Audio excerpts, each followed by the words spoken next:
बिस्मिल्लाहिर्रहमानिर्रहीम। अस्सलाम वालेकुम दोस्तों, आज हमारी सबक आमोज़ कहानी का उन्वान है सच्चे दोस्त पहचान एक। मुअज़्ज़िज़ नाज़रीन, किसी शख्स का एक ही बेटा था जो रोज़ रात को देर से आता था। जब भी उससे बाप पूछता कि बेटा कहाँ थे तो झूठ बोल देता और कहता अब्बा जान दोस्तों के साथ था।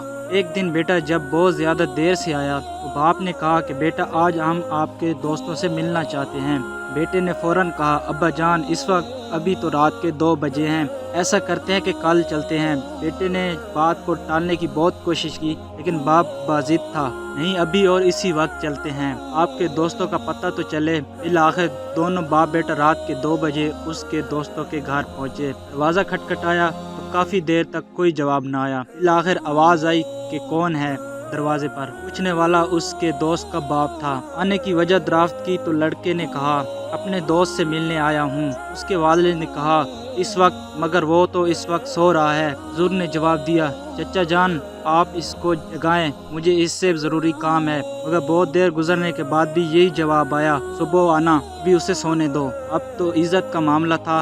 लड़के ने इमरजेंसी और अहम काम का हवाला दिया, मगर आना तो दूर की बात, उसने झिझकना भी गवारा ना किया। आपने बेटे से कहा कि चलो अब मेरे एक दोस्त के पास चलते हैं जो फलां गांव में रहता है, जिसका नाम खैरदीन है। दोनों बाप बेटा गांव की तरफ रवाना हो गए। दूर सफ़र करते करते अजानों से ज़रा पहले तो उस गांव पहुंचे और खैरदीन के घर का दरवाज़ा खटखटाया, मगर जवाब न आया। बिलाखिर उसने ज़ोर से अपना नाम बताया कि मैं फलां हूँ, मगर फिर भी दरवाज़ा सख्त और कोई हरकत नहीं हुई।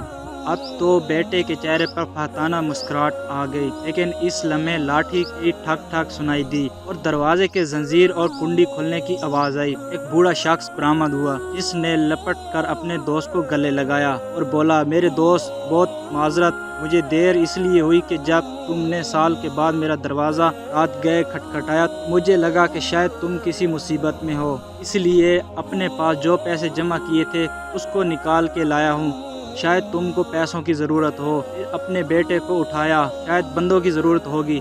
फिर सोचा कि शायद कोई पंचायत होगी और फैसले के लिए पाक की ज़रूरत होगी, इसलिए अपनी पाक भी लाया। अभी सब कुछ तुम्हारे सामने है। मेरे दोस्त पहले ये बताओ कि तुमको किस चीज़ की ज़रूरत है। ये सुनकर बेटे की आंखों से आंसू आ गए कि अब्बा जी कितना समझते थे कि बेटा दोस्त वो नहीं होता जो चौक चौराहे पर आपके साथ हो, बल्कि दोस्त वो होता है जो आपके हर दुख दर्द में साथ हो। इसलिए दोस्त का नस्ली होना बहुत ज़रूरी है।